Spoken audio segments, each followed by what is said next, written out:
I can probably guess what you're thinking. You just did a first impressions on Resident Evil 4, and we haven't even got the full Resident Evil 4 review. Where is that? Well, I'm working on it.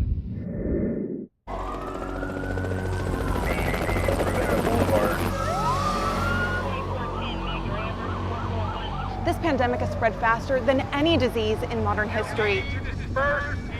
Angry mobs roam the city, burning buildings. Authorities are bracing for more rioting tonight. He was knocked unconscious. A citywide emergency has been declared. The CDC has quarantined the lower Midwestern region of the U.S. Commitment, honesty, integrity, these are the core values that create the foundation for Umbrella.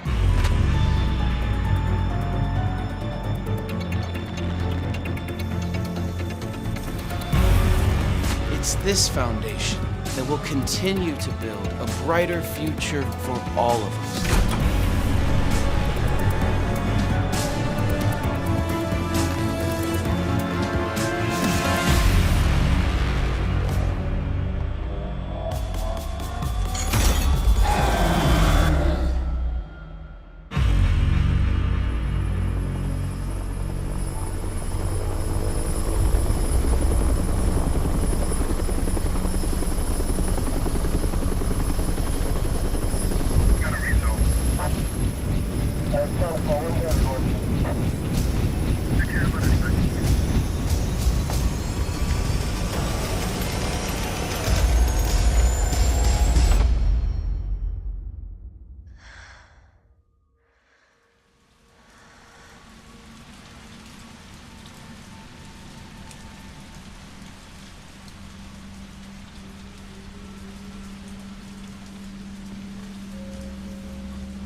worse every night.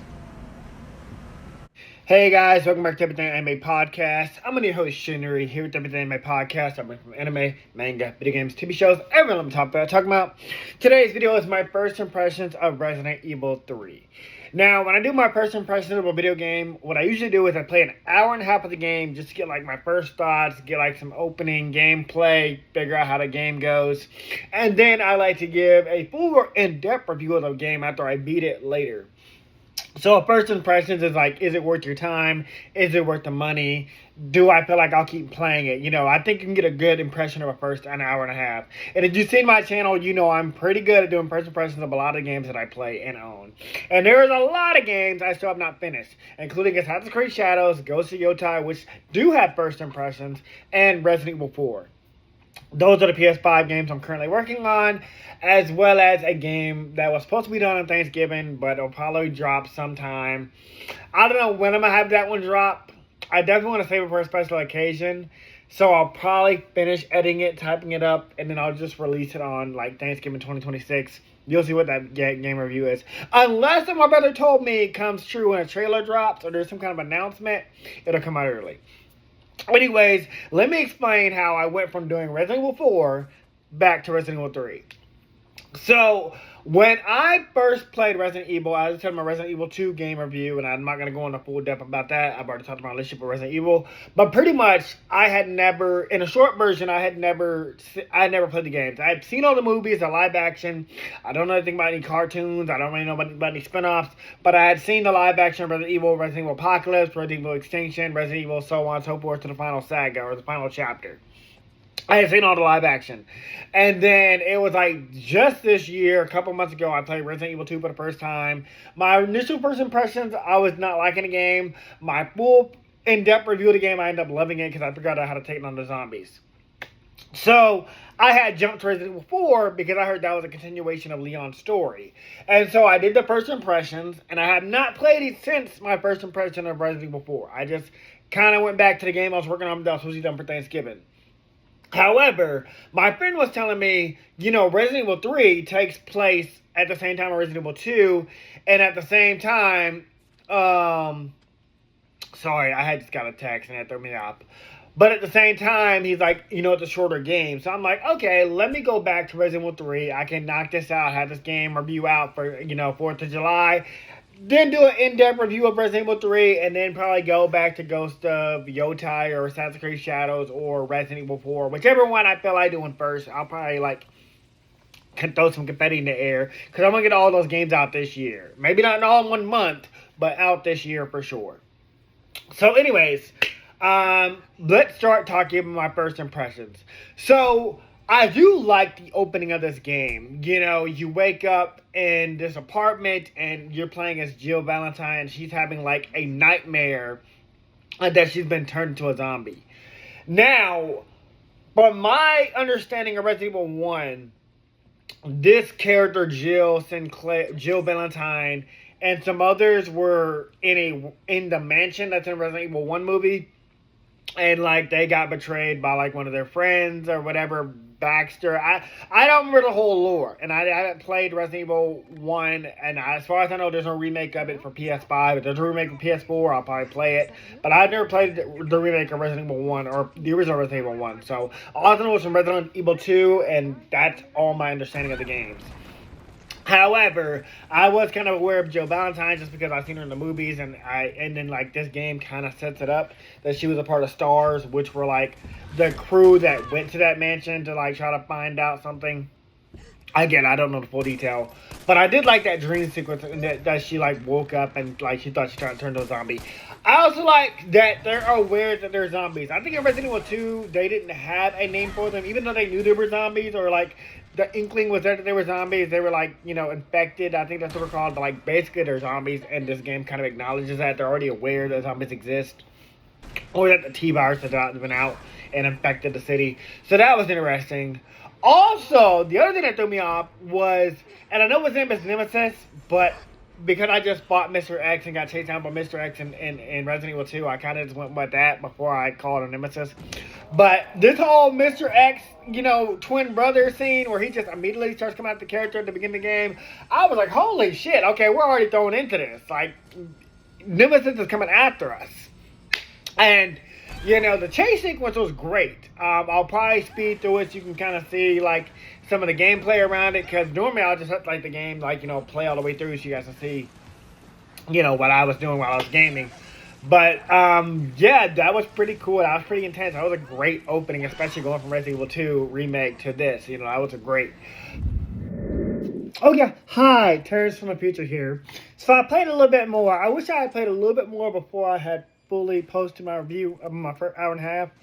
No one told me Nemesis has super fucking speed and can jump like the fucking Hulk. Bitch, the first time I tried to run past him like Mr. X, thinking, I was like, there's a bait this nigga, run away from him, I can get away from him. Them nigga fucking spit up behind me, punched me from behind like a fucking, the Flash doing a supersonic punch. And then the bitch, when I took him down, I was like, okay, I got some time. You just got 30 seconds. You can escape Mr. X, and he lost. He can't find you. Mr. X did a fucking Hulk jump over the fucking top of me and fucking landed in front of me. Bitch, the fuck?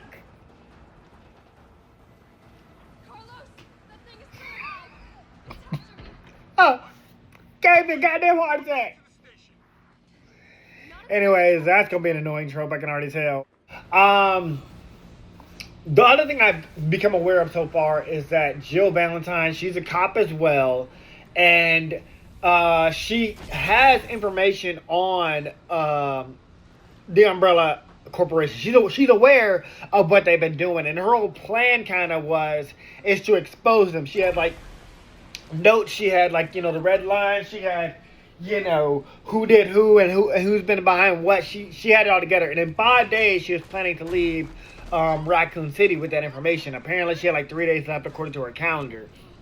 But before she could leave, obviously they sent Nemesis, or like I said, Mr. X's twin brother, after her to kill her. And it's like it's not gonna stop until it kills everyone. Well, specifically it's killing all the STARS members, because I think she has an ally named Bruce, who also was like a survivor to an extent, but he got bitten by a zombie while they were trying to escape Mr. X.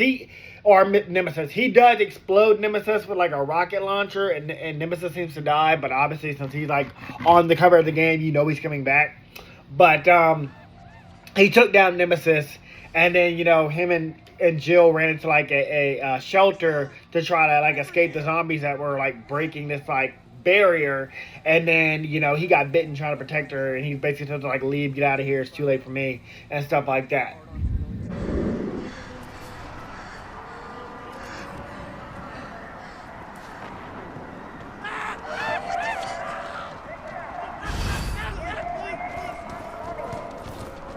Jill?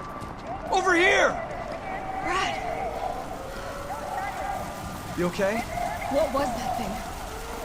Damned if I know. But right now it's got a hard-on for the only 2 STARS left in town. You and me. I'm not sticking around. Just look around you. The longer we wait, the more screwed we are.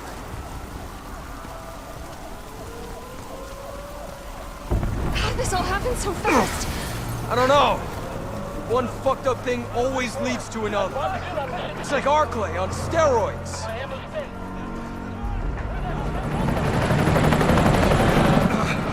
Hey! Hey, wait! Down here! Damn it! I could be dreaming. How could this many people be infected?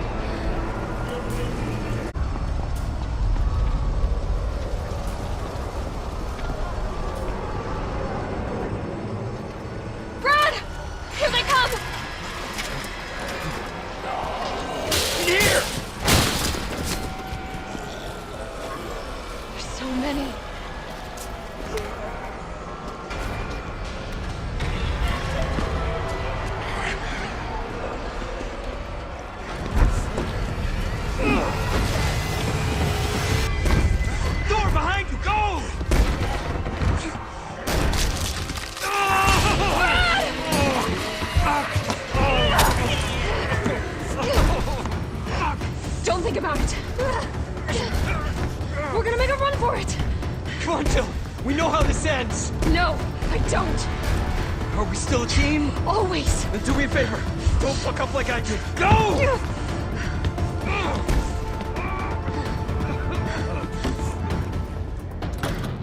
I'm sorry, Brad.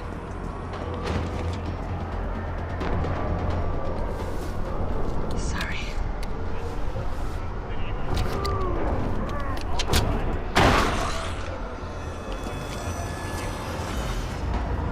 You! Down there! Get to the parking garage roof! Parking garage. Got it.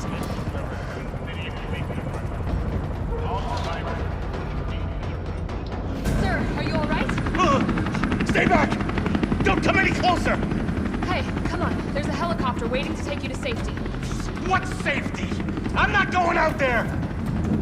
The parking garage isn't far. I can The only safe place is in here!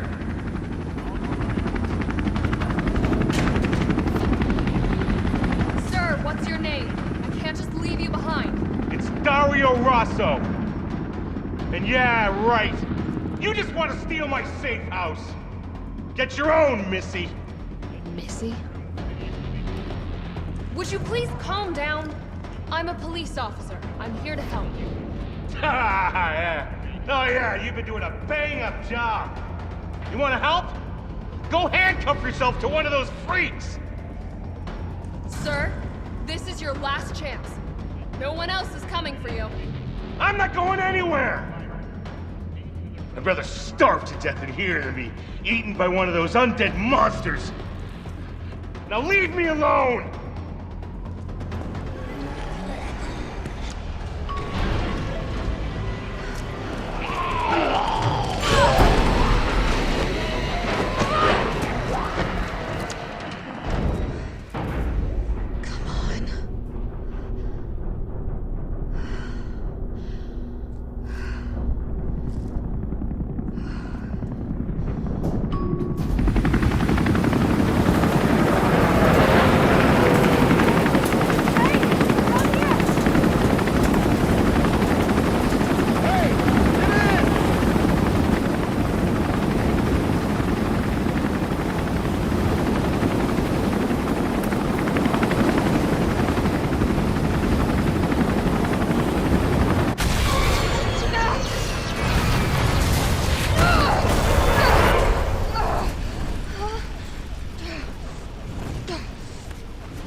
Sorry.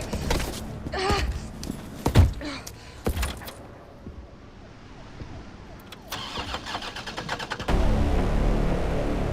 come on. Start, damn it! It's my turn, bitch!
Hey, easy, lady. I got you.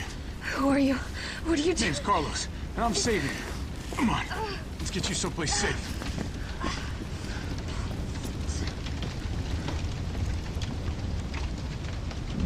And so that was a great opening. She then runs into this man named Carlos, who's a part of the USBC or something like that. I forgot what it's called, but like basically they work for Umbrella Academy, but they're like the cleanup crew. They're like the ones that protect the survivors. And according to them, unless Carlos is playing dumb, who's also on the cover, they don't know that Umbrella's behind this whole zombie T-virus thing. Like they're like, what are you talking about? When Jill's like, oh, you guys are responsible for all this happening, and he's like, what are you talking about? And obviously, people at the top aren't going to tell the soldiers at the bottom what's really going on. That's usually how it goes in stories like this, or in military situations like this, or whatever, zombie apocalypse, whatever, outbreak, shit like that. That's typically what happens. So I wouldn't be surprised if Carlos isn't playing dumb and this really is, he doesn't know what's going on. Now, I'm curious if this will play like Resident Evil 2, where like you take control of, Claire, and then you can take control of Leon, and they both have like coexisting stories. But since the game didn't give you that option in the beginning, I'm assuming it's not like a dual story. I'm assuming it's just a one story. Maybe you do swap between the characters, like how we took control of Ada at one point in Leon's story, and we took control of little girl and Claire's story, and they had like a small little segment. I'm assuming something like that might happen. I hadn't getting that 100%. But from what I've seen, these USBC people, they're not even against killing their own men. At one point, Jill comes across like this like USB soldier. He's like on the ground, he's bleeding, he looks like he's wounded, and she's trying to help him, but before she can help him, one of the other members shoots the guy in the head, and she's like, well, hey, what'd you do that for? He's like, obviously he's bit by a zombie, he's gonna turn, and she's like, well, he didn't turn yet, and he's like, oh, you're gonna be soft, we don't need you out here, like, you're gonna, like, let zombies basically, like, take over and bite you, basically. Is someone in here?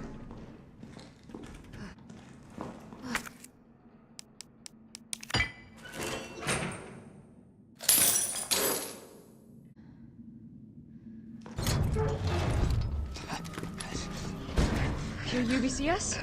Yeah, careful. Come on, don't look at me like that, all right? I'm not infected. No, wait, please! What the fuck? He was infected. He might have been infected. Oh, stars, this soft. No wonder so many of you dead. And what are you, UBCS? Killing your own people? He would have turned. There's your sense of self-preservation.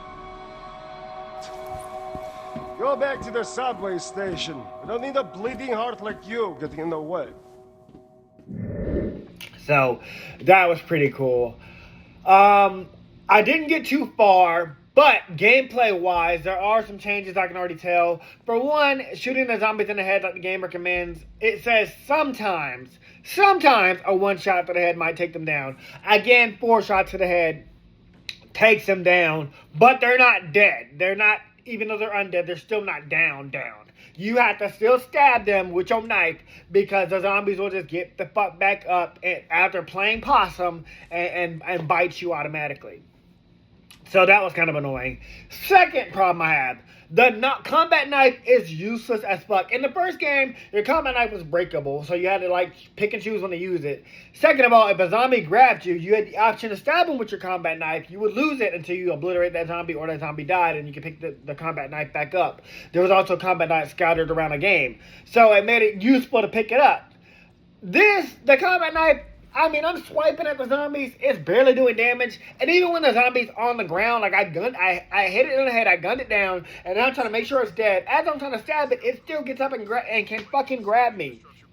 And speaking of that, you cannot stop them from grabbing you. Tapping X, I don't know what the fuck that's supposed to do, but it does nothing. But in the other game, you stab them in the head with a knife and it breaks you free, and you have a combat knife equipped. Like, you don't have to find a combat knife, you just had the combat knife equipped. But it's not for, breaking a hold of the zombies. I've got a grenade. The grenade is not even an option when I get grabbed by a zombie, to put the grenade in the zombie's mouth and then shoot it, like in the previous game.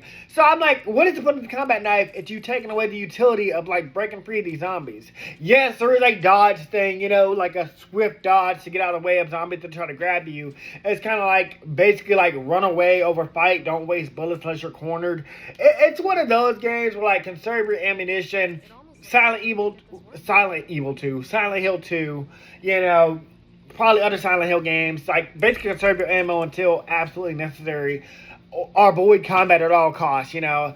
But again, zombies, when you re-explore these areas, because some of these areas you go back to several times, you don't want a bunch of horde of more zombies, you know. That was the thing about Resident Evil 2, is that you would kill some zombies, you'd board up windows, so when you go back to those areas, you're either not flooded with zombies, or, you know, you don't have to worry about zombies because you already cleared the whole area, aside from Mr. X chasing your ass down. So, again, combat knife is useless. The other thing that is new is there's these spiders in this one segment towards the end of my hour and a half playthrough where, you know, they'll stab you and they'll like basically do some like xenomorph shit where they're like put like an egg of spiders in your stomach, and to get them out you have to immediately, you know, use a green herb and like they'll scatter out of your body because they hate the greens, they hate like the healthy shit, basically whatever will heal you. That segment was kind of freaky. I ain't gonna lie.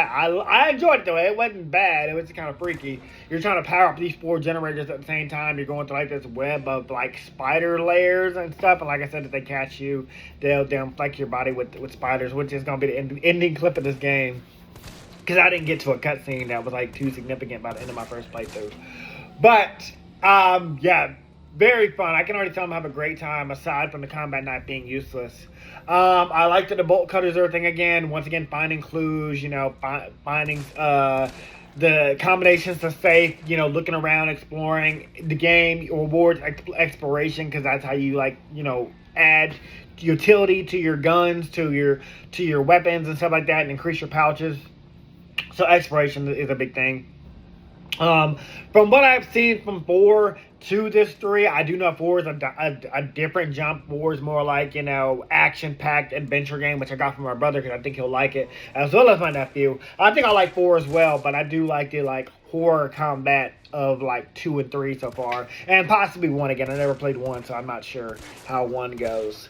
Again, not that far in the game. Only now I have just opening playthrough of the game, so just first impressions and thoughts. But I am interested to see how this goes. Again, my friend did tell me like this takes place at the same time as 2, as Leon and Claire are in Raccoon City, and that would make sense because I think at the end of Raccoon City, I think at the end of part 2, like they bombed the city or something like that happened. I think, or like the city exploded. I know Umbrella's base exploded, but I think like the whole city got destroyed or something too. So, or nuked. So I believe, like, you know, obviously they have to get out of there because they're in Raccoon City at the same time.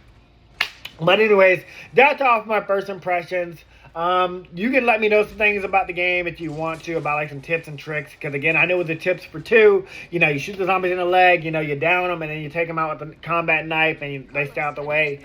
Or you just use it to get around them because they're slow. And you can still down the zombies by destroying their legs in this game.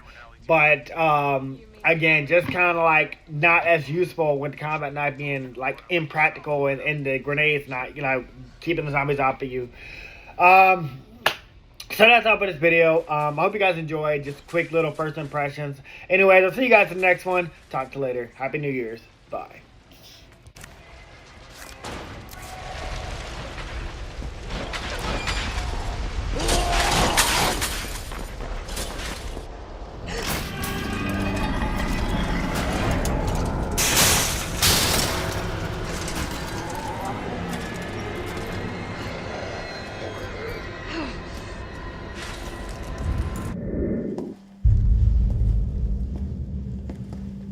Captain, this fine young lady could use our help. Carlos, you didn't even think to ask fine young lady her name? She is an elite operative of RPD, Special Tactics and Rescue Service. Her name is something Valentine. It's Jill. Nice to meet you, Jill. I am UBCS Platoon Leader Mikhail Victor.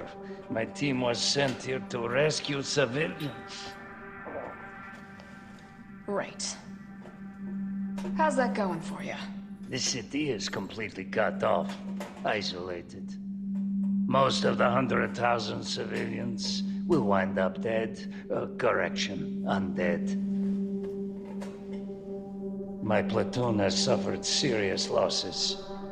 Just keeping them alive is more than I can manage. Well, you can thank your corporate overlords for that. Yes. Well, we are doing all we can. If we can get this subway train moving, we can evacuate some survivors. But we need help. My men cannot do this alone.